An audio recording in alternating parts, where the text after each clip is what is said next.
سلامونه ټولو ته. یو ډیر مهمه پوښتنه ده چې څنګه کېدای شي د دین په نوم د تاوتریخوالي مخه ونیول شي. نن به موږ یو ډیر ځانګړی او اغېزناک لیک وڅېړو چې فکر کوم همدې پوښتنې ته یو ډول جواب وایي.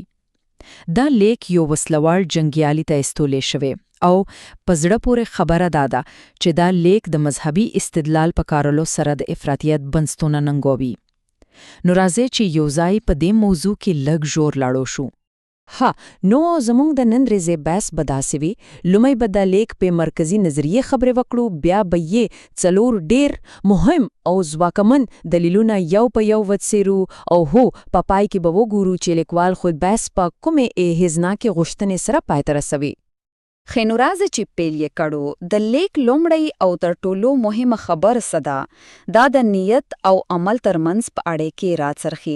یعنی لیکوال وایي چې یو ښه نیت مهمه نه ده چې څومره ښه وي، هیڅ کله د ناسم عمل لپاره جواز نشي جوړېدی.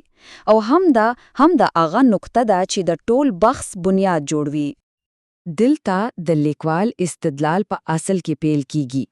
خبره ده چې یو خو او سپیڅلی هدف د مثال په توګه د شریعت پلي کول هیڅ کله د داسې لارې لپاره جواز نشي کېدی چې هغه په خپله د اسلامي اصولو خلاف وي. یعنی که هدف حق وي خو لاره باطله وي، نو بیا هغه عمل د خدای په دربار کې څنګه د منلو وړ کېدی شي. نو هم دا د ټول باس کې لیدي ټوکی دی.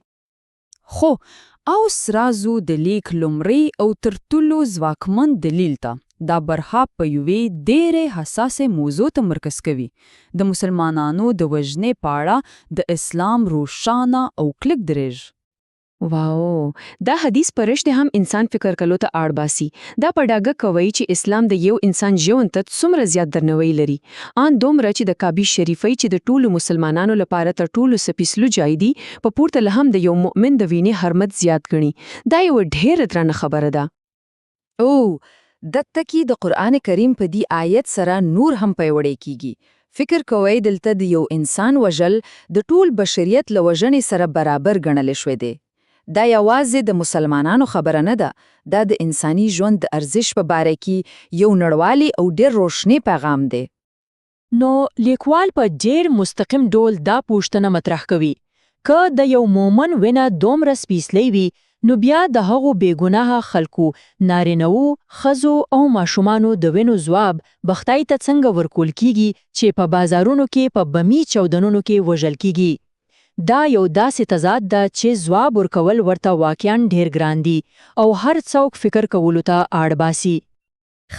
نو ورسته لدی چې د وژنې حرمت په بشپړه توګه روښانه شو، لیکوال خپل دویم دلیل وړاندې کوي. دلته خبره لږه نوره هم تخنیکی کیږي. هغه اصطلاحات ننګوي چې جنګیالي یا تخپلې جګړې د توجیه یا جواز لپاره کاروي او په ډاګه کوي چې دا جګړه جهاد نه بلکې بغاوت دی.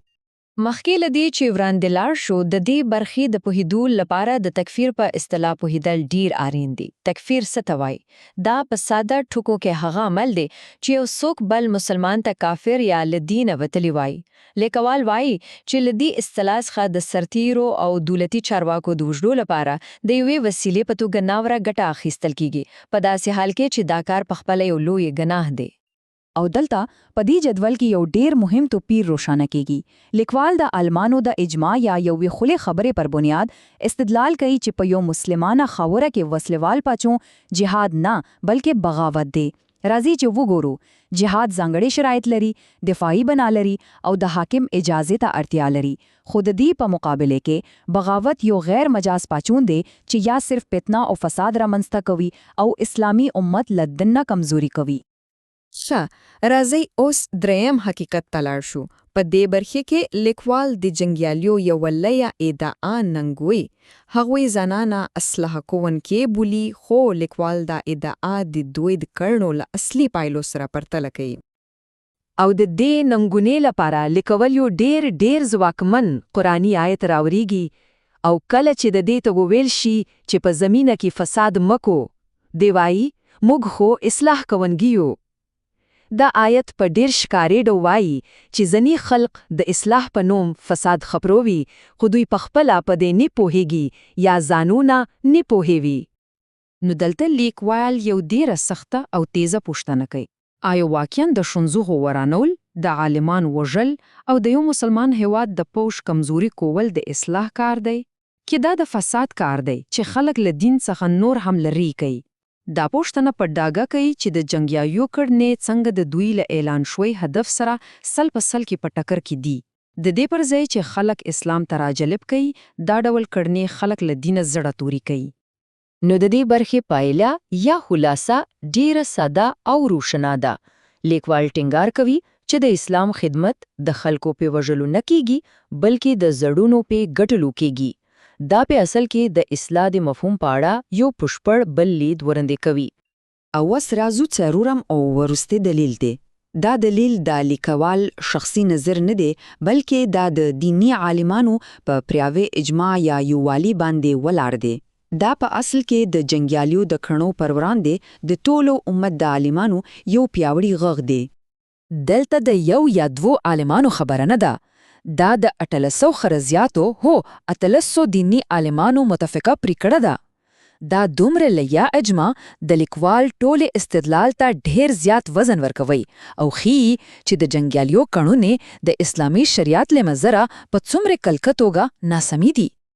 نو راځئ چې د دې فتوا مهم ټکو ته یو زغلنده نظر وکړو. لومړی ځانمرګي باریدونه په کلیکه حرام دي. دویم دولت یا پوج ته مرتد ویل بالکل ناسم دی. دریم د دولت پر وړاندې وسیلهواله مبارزه بغاوت دی نه جهاد. او په پای کې هر ډول فرقیزه کرکه او تاوتریخالي غندل شوی.